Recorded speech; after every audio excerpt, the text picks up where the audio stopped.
अस्सलाम वालेकुम नाजरीन, इस एपिसोड के आगाज में हम देखते हैं कि बोरसा में एक हकीमा नीलोफर का मुआयना करने के बाद वापस उसी कमरे में आती है जहां पर दैफने जख्मी हालत में मौजूद होती है और फिर हकीमा नीलोफर को बताती है कि आप दोनों ठीक हैं, डरने की कोई बात नहीं है। इस पर नीलोफर सुख का सांस लेती है। मलहून कहती अल्लाह का शुक्र है और नीलोफर को वहां पर बिठा देती है और फिर एराज नीलोफर से दैफने के बारे में पूछती है कि हम इसका क्या करें नीलोफर खातून। तो नीलोफर दैफने की जानब देखती है तो कहती इसे शिफा खाने ले जाओ ताकि इसका इलाज हो सके, ये मारकर खुद को नहीं बचा सकती, ये पहले मुझे हिसाब देगी। एराज कहती जो आपका हुक्म खातून, और दैफने को लेकर वहां से रवाना हो जाती है। जबकि पीछे से नीलोफर ज़ारो कतार रोने लग जाती है। गोंजा कहती ये गुजर गया बहन, देखो ये गुजर गया, तुम दोनों ठीक हो। और फिर मलहून पूछती इस नागन ने तुमसे क्या कहा? नीलोफर कहती उरहान, उसने कहा कि वो स्पोर्चा से शादी करेगा, उसने कहा कि वो इसके लिए अपनी जान खतरे में डाल रहा है,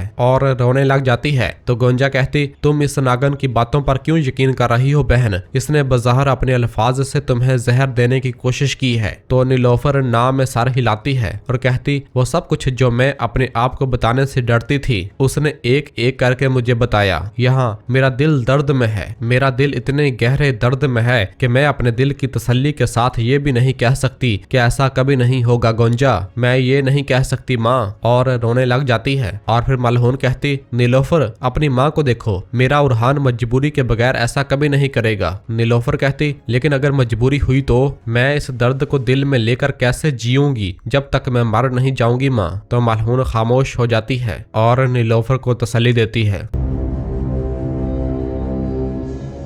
जबकि दूसरी जानब गैमलक की सरजमीनों पर स्पोर्चा अपने घोड़े पर सवार मुसलसल आगे बढ़ रही होती है। जबकि उरहान साहब अपना घोड़ा भगाते भगाते उसके पीछे आते हैं और कहते हैं स्पोर्चा रुको रुको स्पोर्चा। स्पोर्चा कहती मैं नहीं रुकूंगी उरहान साहब, इन गद्दारों ने मुझे सबके सामने रुस्वा किया, मैं मौजूद रहूंगी और लड़ूंगी, मैं बदला लूंगी। तो उरहान साहब अपना घोड़ा उसके घोड़े के सामने करते हुए कहते हैं मैंने कहा रुको, और उसके सामने आ जाते हैं। तो स्पोर्चा कहती मेरे रास्ते से हट जाएं उरहान साहब, अभी आपने मेरी जान बचाई, इसके लिए आपकी मशकूर हूँ, लेकिन अब मेरे रास्ते से हट जाएं ताकि मैं बदला ले सकूं। उरहान साहब पूछते अकेली? तुम्हारे साथ वफादार फौजी और कमानदार तमाम मर चुके हैं, मैं तुम्हारा गुस्सा समझ रहा हूँ, मैं जानता हूँ तुम्हारा इंतकाम भी समझ रहा हूँ, लेकिन इस तरह नहीं चलेगा। स्पोर्चा कहती लानत हो, और फिर अपने घोड़े से नीचे उतर आती है और रोते हुए कहती मैं नाकाम हो गई, मैं हिफाजत नहीं कर सकी, ये सब मेरी वजह से है, मैं अपने लोगों और फौजियों की हिफाजत नहीं कर सकी। और ज़ारो कतार रो रही होती है और कहती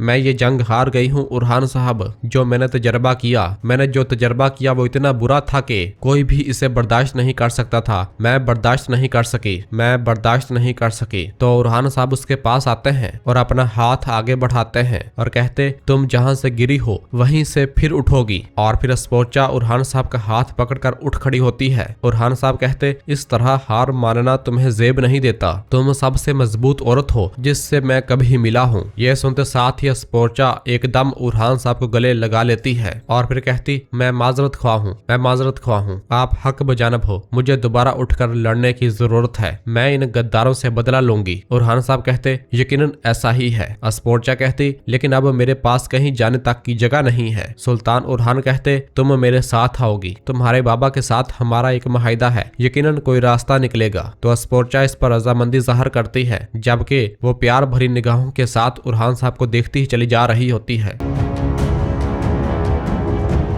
जबकि इधर गैमलक में हलीमा दरसून के पास आती है और उसे पुकारती है। दरसून कहता दरसून हाँ, करासी ओगलो नहीं दुरसून। हलीमा कहती हाँ दुरसून हाँ, दोबारा मत करना। तो दरसून पूछता क्या? हलीमा कहती आगे बढ़कर अपने आप को मारने की कोशिश न करना, क्योंकि अगर तुम मर गए तो मैं तुम्हें कभी माफ नहीं करूंगी। तो दरसून पूछता क्या कोई इम्कान है? तो हलीमा जवाब दिए बगैर वहां से रवाना होती है और खुशी खुशी वहां से चली जाती है। जबकि दरसून पीछे से पूछता ही रह जाता है इम्कान है सरदारजादी, क्या कोई इम्कान है? जबकि इधर फातिमा खातून अपनी तलवार साफ कर रही होती है कि इस दौरान फलादियोस उसके पास आता है और फातिमा को जख्मी देखकर पूछता तुम जख्मी हो? फातिमा कहती बस थोड़ा सा जख्म है। तो फलादियोस गुस्से से पूछता क्या ये उसे यगीत ने किया है? और फातिमा के जख्म पर पट्टी करने लग जाता है। फातिमा कहती उसे सुर्ख नजर आ रहा था, अब उसे जाने दो। तो फलादियोस कहता जब तक यगीत का हिसाब बंद नहीं हो जाता अकेली कहीं मत जाया करो। फातिमा पूछती क्या तुम मुझे हुक्म दे रहे हो? फलादियोस कहता कहता नहीं दे सकता। फातिमा कहती अभी नहीं दे सकती। फिलादियोस पूछता तुम मेरी बात कब सुनोगी? फातिमा कहती फर्ज शुरू होने से पहले। तुम मुझे कुछ बताने जा रहे थे। तो फिलादियोस कहता मुझे तजस्सुस है कि क्या बताना था, मुझे बिल्कुल याद नहीं। फातिमा कहती तो ठीक है, ना याद करो, मैं भी तुम्हारी बात नहीं सुनूंगी। तो फिलादियोस कहता यह सिर्फ एक लतीफा था मेरी प्यारी, वक्त आने पर बात करेंगे। फातिमा कहती मैं अब मुतजस्सिस नहीं हूँ, और ये कहकर रवाना हो जाती है, जबकि फिलादियोस भी उसके पीछे पीछे आता है। जबकि दूसरी जानब जंगल में जब अंद्रयास अपने घोड़े पर सवार भाग रहा होता है तो यगीत भी अपना घोड़ा भगाते हुए उसके पीछे आता है और आकर कहता वो दोबारा जीत गए अंद्रयास। अंद्रयास कहता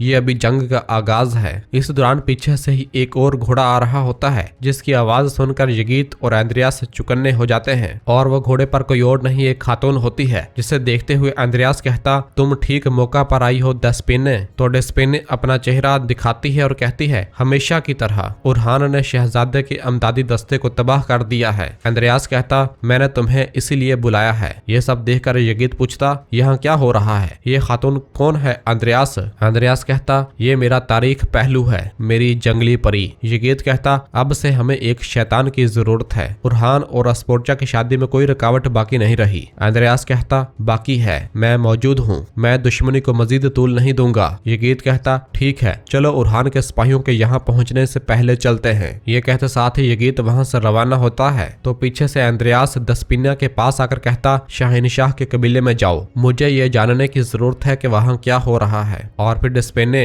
यगीत के पीछे रवाना होती है।